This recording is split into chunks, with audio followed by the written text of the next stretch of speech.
आप हमें बताएंगे जीवामृत के बारे में। जीवामृत किस तरीके से काम करता है और पेड़ों के लिए कैसे फायदेमंद रहता है? इम्यूनिटी पावर जो होती है वो पेड़ों की बढ़ाता है वो।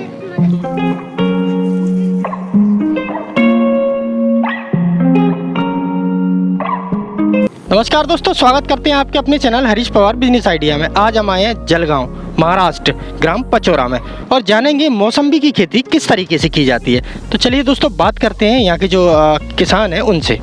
तो जानेंगे सर, आपका शुभ नाम क्या है? राहुल भोसले। राहुल भोसले जी, आप हमें बताएं कि कितना साल आपको हो गए ये मौसम्बी की खेती करते हुए? तकरीबन 6 साल हो गए इसको लगा के। ये हमने जो बीज थे या रोप था वो यहाँ से जामनेर करके गाँव है, वहाँ से लाया था। और पिछले साल 5वां साल था, पहली बार फसल ली गई। ये फसल तकरीबन 600 झाड़ है। 600 झाड़ों में तकरीबन 25 टन माल यहाँ पे आया था और 30,000 के भाव से गया था। 7.5 लाख रुपए उसके पिछले साल हुए। 5वें साल में बहुत अच्छा होता है वो। 5वें साल में अच्छा। इसके अलावा कोई दवाइयाँ दी जाती हैं? ये हम तो थोड़ा सा ऑर्गेनिक ही करते हैं, लेकिन फसल के लिए तो दवाइयाँ लगती है। तो ऑर्गेनिक में आप क्या डालते हैं इसमें?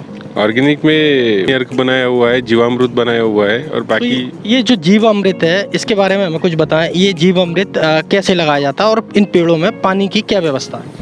पानी तो हम ठिबक के माध्यम से देते हैं और जीवामृत जो है, जीवामृत बनाने का जो तरीका है हमने देखा, माध्यम से हमने बनाया था वो।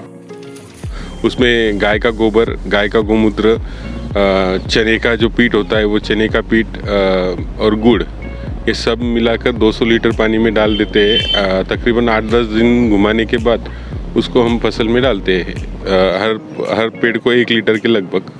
तो ये जानेंगे इसकी जो मंडी है, ये मंडी कहाँ लगती है?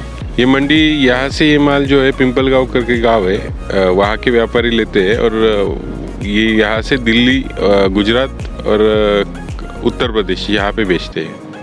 तो इसके जो पेड़ लगाई थी कि कल में लगाई थी आपने? कल में लगाई थी। ये कल में लगाई थी। लगभग एक पेड़ को तैयार होने में कितना समय लगता है? 4 साल में आने शुरू हो जाते हैं फल, लेकिन 5वें साल में बहुत अच्छा होता है वो। 5वें साल में। तो आप हमें बताएंगे जीवामृत के बारे में। जीवामृत किस तरीके से काम करता है और पेड़ों के लिए कैसे फायदेमंद रहता है?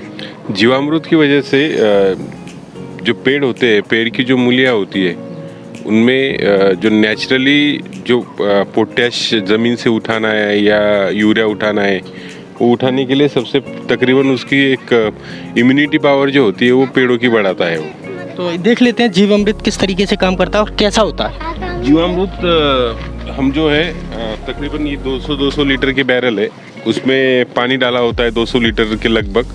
उसमें 5 लीटर हम गोमूत्र डालते हैं, 5 लीटर गाय का गोबर, 1 किलो गुड़, उसके साथ चने का जो पीट होता है वो चने का पीट, और जो हमारे फल होते हैं जो कुछ काम में नहीं आते, खराब हुए फल होते हैं, वो डाल के हम इसे तकरीबन 8-15 दिन तक रखते हैं। उसे दिन में से कम 3 बार हिलाना पड़ता है और इसके बाद 15 दिनों के बाद ये उपयोग में लाने के लिए काम में आ जाता है।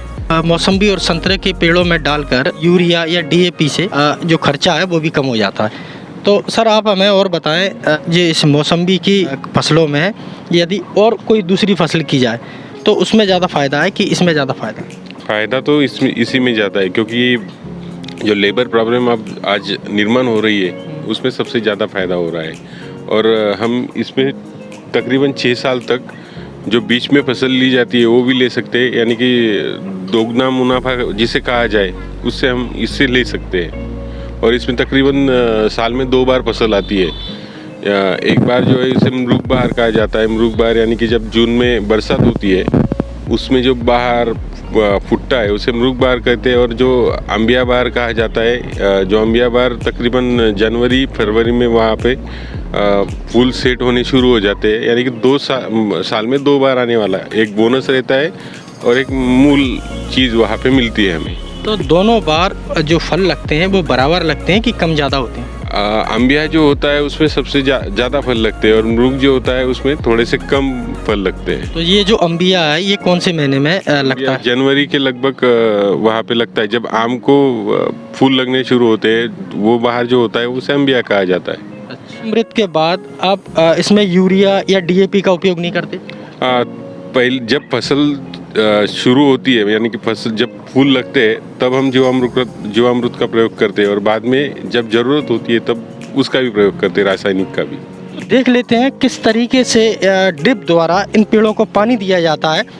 ये इस माध्यम से ड्रिप इरिगेशन किया जाता है, इसको जे लॉक किया कहा जाता है। इससे तकरीबन हर दिन एक पेड़ को 80 लीटर के लगभग पानी मिलता है इस माध्यम से।